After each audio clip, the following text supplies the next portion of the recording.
Hi, I'm Erin White, and welcome to the TheKnittervention Podcast, Episode 3, a podcast for those who want to knit fast, dye warm, and make beautiful things along the way. This episode, I'm going to be talking about spinning. As you can see, I have several spinning wheels behind me. I have one right next to me of the current project that I'm working on. So I'm just going to kind of discuss some of the projects that I'm working on, some of the techniques that I'm doing, and yeah, take it from there. So the current project that I'm working on is using CVM and a Rommeldale mix, which is lovely because it's nice and springy, and I can do this all day. I have 12 ounces of this. I have one 4-ounce bobbin already completed. I'm working on my second 4-ounce bobbin, and I have this guy, which is the last 4 ounces to spin up. And I'm going to be chain plying all these together. I'm spinning it on my Bluebonnet thimble wheel.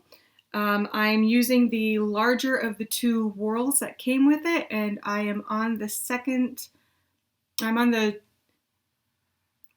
to last ratio. So I'm not sure what that ratio is. I have to go through and actually, spin the big wheel once and see how many times the flyer spins, but I haven't done that yet. So I got these at Michigan Fiber Festival. And this is from the Double JH Farm in Howell, Michigan. And it is big, it is squishy, it is so soft, and I love it. And the way that it spins up, I'm spinning it worsted, but it is kind of turning out a little bit woolen in the fact that it has a lot of texture to it, and it's a little bit on the fuzzy side because that's just kind of how it spins up. And I'm going to be, so this is the first bobbin that I spun. I have a little less than half of it already chain plied, and it stopped last night when it kind of broke on me, and I was like, all right, it's 11 o'clock. I guess this is the universe telling me it's time to go to bed for a little bit. So this is the first bobbin that I'm chain plying. So it is going to be, let me see if I can get this right. So it is going to be a chain ply, makes it look like it is a 3-ply yarn. So it is going to be about, when it's all said and done, I'll have 12 ounces, the single skein of about fingering weight yarn out of this fiber. So this is my long-term project. I'm going to make one giant 12-ounce skein of fingering weight chain ply, and I don't know what I'm going to make with it yet.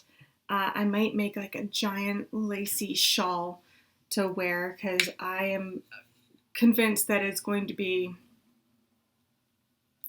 probably like over 1,000 yards when it's all said and done. I'm plying this in a single skein on my Ashford Country spinner, which it's taking a little while to do because it is a little bit of a slower spinner. I don't have the Country 2, so I don't have the smaller ratios. It's just the one ratio, but it is fun to spin on.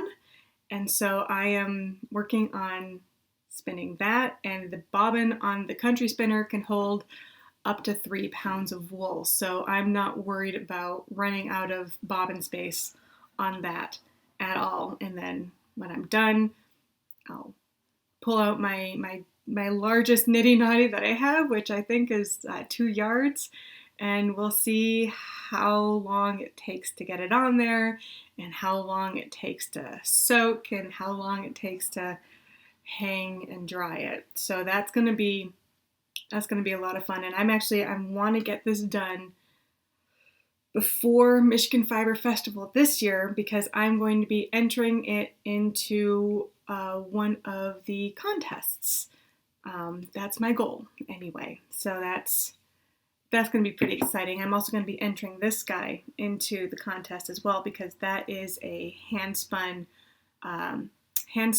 yarn using the Fractal Spin technique with Yarn Geek Fibers Polworth 4-ounce skein, 4-ounce roving of their Arsenic and Old Lace colorway, which it doesn't look like they have available anymore, or it's not on their website right now. They might still be able to spin it up, but I absolutely love it.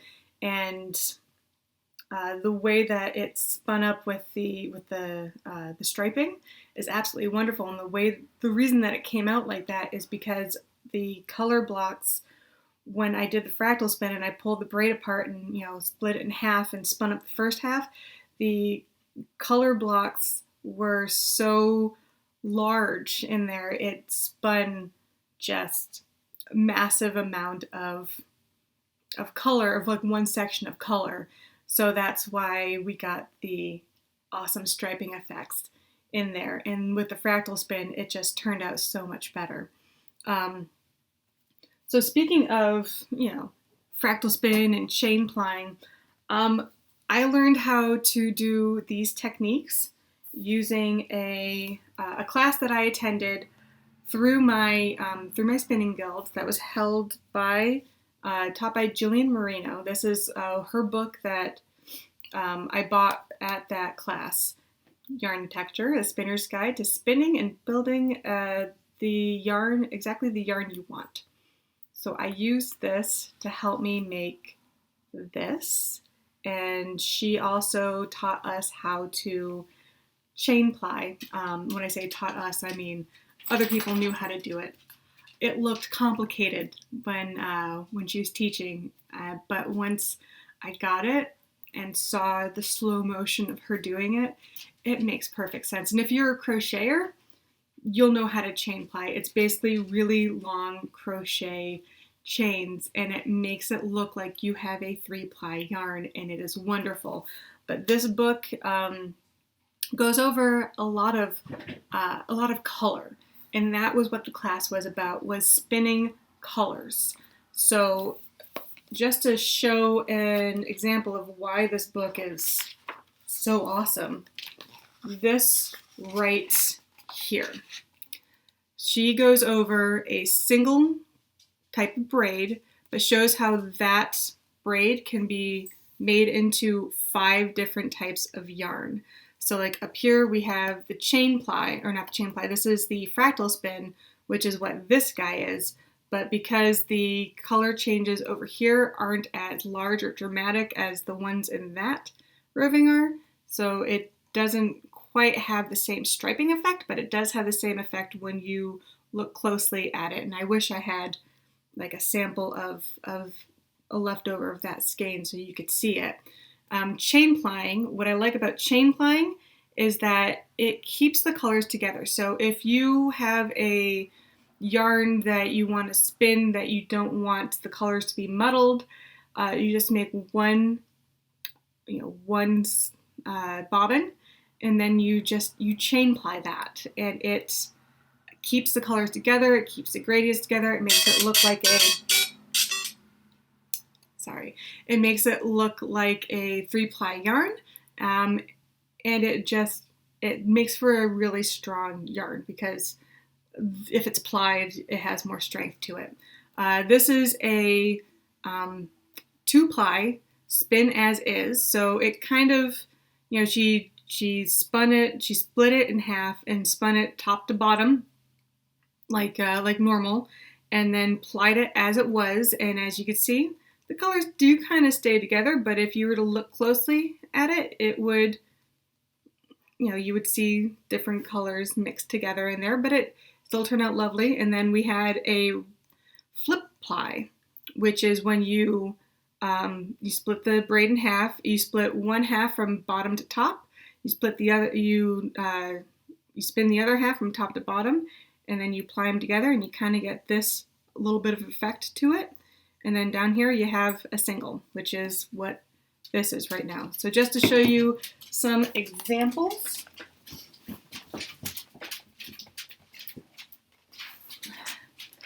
So I have my Fractal Spin, which is over here. I don't have any examples of Fractal Spin right now, but this is a chain ply, so it looks like it is a 3-ply yarn.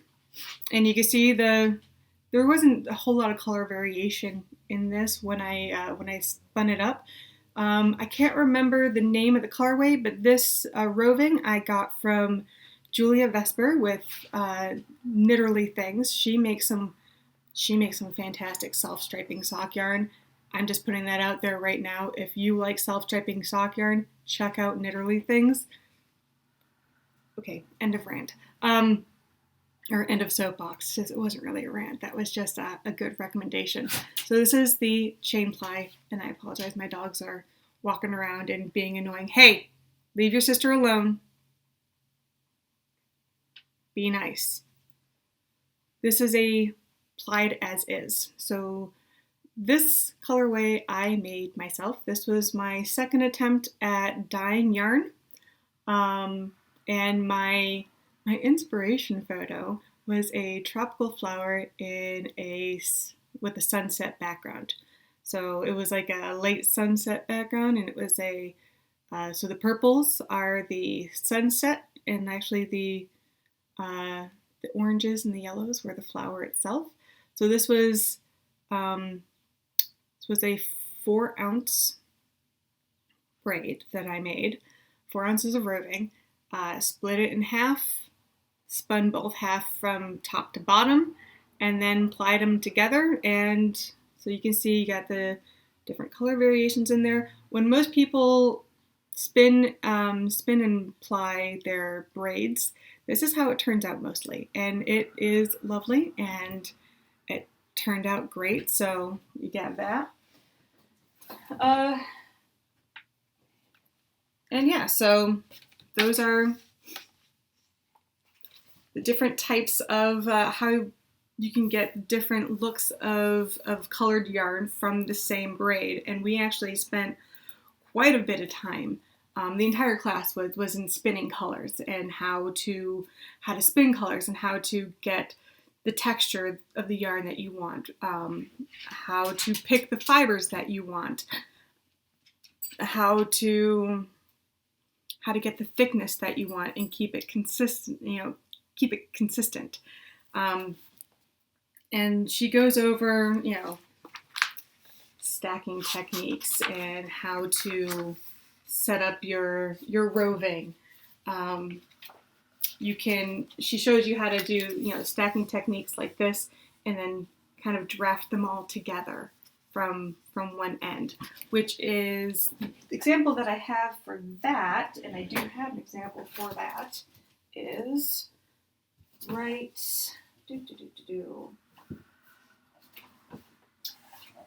where is that yarn? There it is. It is right here. So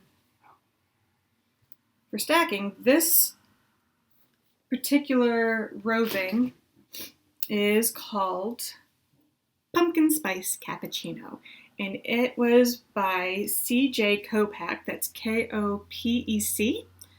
And I got this at Michigan Fiber Festival 2 years ago. I don't know if she makes this colorway anymore. And if she doesn't, it would break my heart because I love it. But you can see there is different colors that are stacked in there. And when I spun it, I just drafted it right from the end, and it spun up just however. And this is what came out of that. So this is about 600 yards of somewhere between probably a not quite DK, a little bit bigger than sock yarn in some places, sock yarn in some places. It's hand spun, so it's not completely consistent. I was still like maybe a year and a half into spinning when I got this, but it's fun, and this is going to be a shawl for my mom eventually, because she likes the the fall colors. So this screams fall. Look, when I saw this, first thing I saw was I loved oranges, I loved the browns. This just screamed fall. And I saw the name Pumpkin Spice Cappuccino, and I'm not gonna lie, I became the most basic white girl ever. I was like, give me my Uggs, give me my leggings, send me to Starbucks, and I don't care. I will basic white girl all over this place because this is wonderful. So this is kind of like stacking, because I didn't tear it, and the colors aren't changing as you go down, like you would see in a normal braid, like with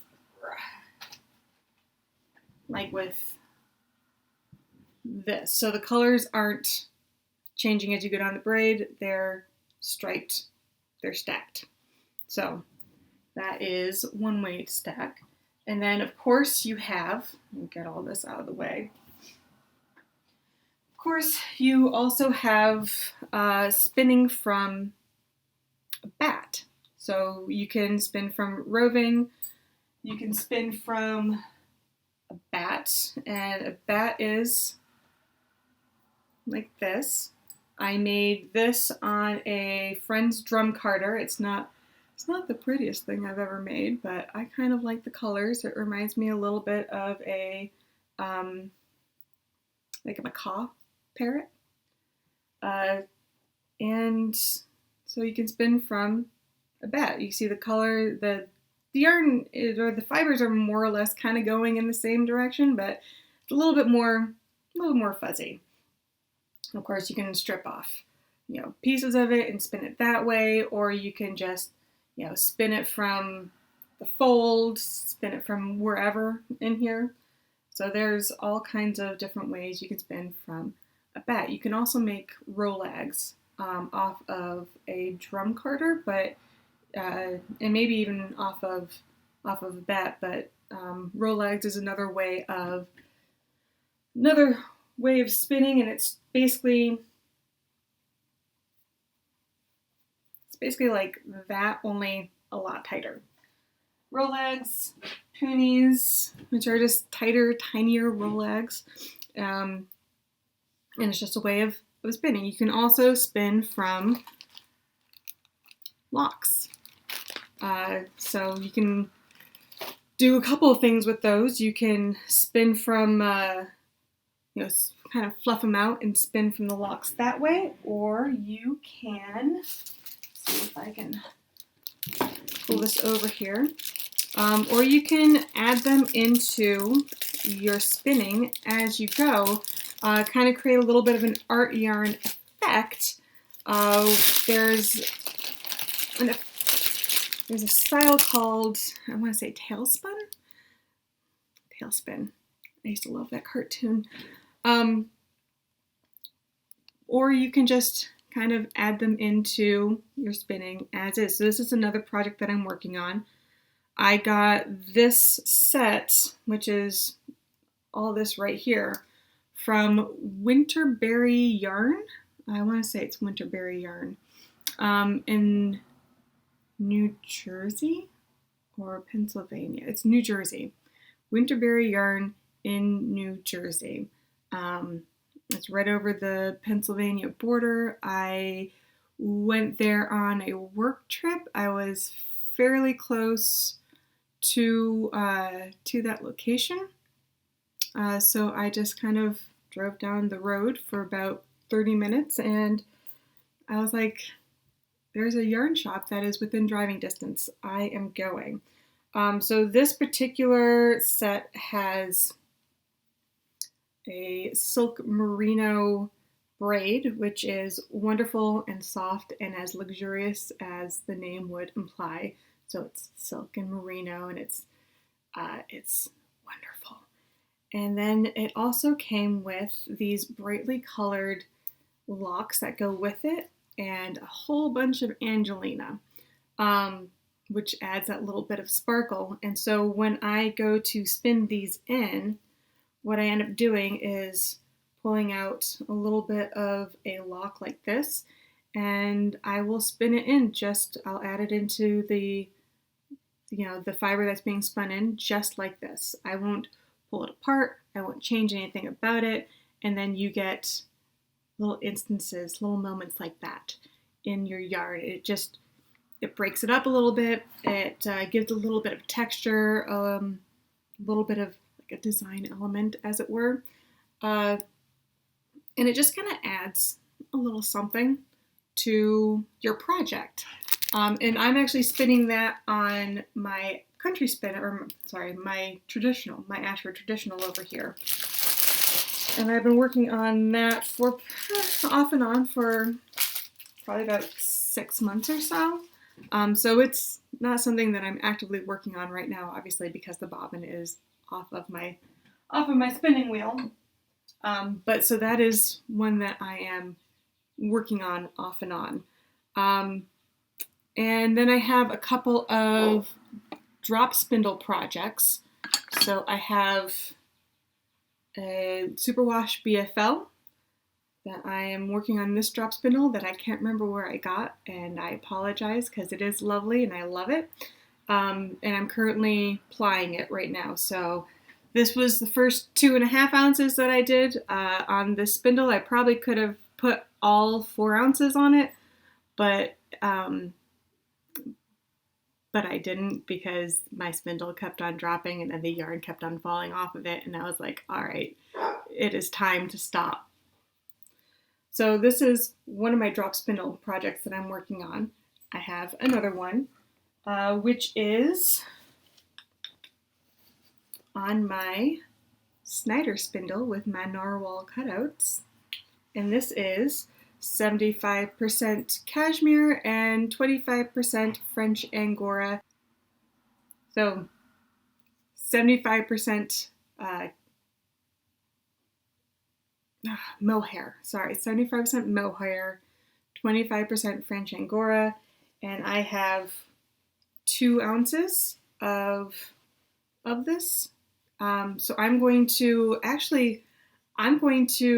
I finish spinning all this, I am actually going to attempt to chain ply on a drop spindle, which I know it's a lot easier to do on a spinning wheel, but I want to see if I can do it successfully on a drop spindle. I know that you have to be able to. It's just something that I'm looking forward to attempting. So yeah. One of the things that I did want to bring up is the fact that you can underply items. This is a yarn that I spun probably 3 years ago, right around the time I started learning how to spin after I got to a wheel and was able to consistently spin yarn of the same weight throughout. And you can see here where some of the ply did ply just fine, but for the most part, it doesn't look like it's plied at all. I underplied the crap out of this, and I didn't mean to. I just didn't know better. So I'm actually, one of my projects that I'm going to be working on this year is going to be to reply this to make it not suck. So this is one of the things that I'm going to learn how to do this year is how to take a yarn that I've already finished and completed and redo it so that way it is plied and it is usable, because it's not really usable in the state that it's in right now. If I were to unravel this and put it back in its skein form, it would look like a bunch of singles that are kind of loosely twisted together. So this is something that I'm going to be working on this year. So yeah. So that's a project that I have coming up. Another project that I'm working on is this guy right here. There we go, right there. So I'm working on a Fractal Spin on this. This is my second bobbin. This is my Athena spinning wheel, my little pocket wheel. She's wonderful. Athena spinning. Highly recommend That's one of my favorite wheels. She breaks down into 3 pieces. She fits into a tote bag. She's very, very, she's very portable. So is my blue bonnet thimble. She folds down too. I bought her in Alaska. She fit in my luggage on the way home because I was able to fold her up. But so I'm working on, back to this guy. The colorway is Velvet Underground by Deep Dyed Yarns, Stephanie Buford by Deep Dyed Yarns. And it is a Targhee roving, which is wonderful to spin with. It has a nice matte finish to it, and it like drafts itself. It's like butter. It's like butter. I absolutely love spinning with it. And yeah, that is all the projects that I am currently working on. Well, minus one. I just finished this. It's 2 ounces of alpaca. So this is a single that I spun on my Snyder spindle, my Snyder drop spindle with the narwhals on it. And I have to ply this. So my next project that I work on, my Snyder spindle, after I get my my mohair and angora done and out of the way, I'm going to go through and ply this. This took me about a year, no, less than a year, probably about 10 months to finish. I just finished spinning this up on my drop spindle a couple of days ago. So this was like my travel drop spindle project that I would take with me and just work on it just here or there. So I wanted to have my drop spindle back, so I hurried up and got this finished in record time, I might add.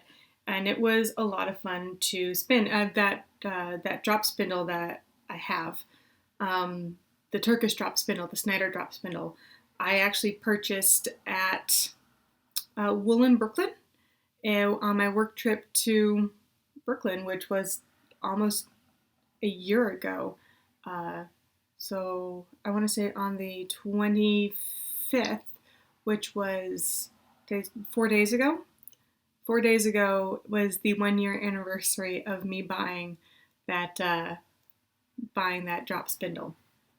So I started working on this shortly after I bought that. I bought that on that trip. I bought this on that trip as well, this little project bag. I didn't get this at Wool Brooklyn. I got this at the Brooklyn General Store, which is another yarn and craft store.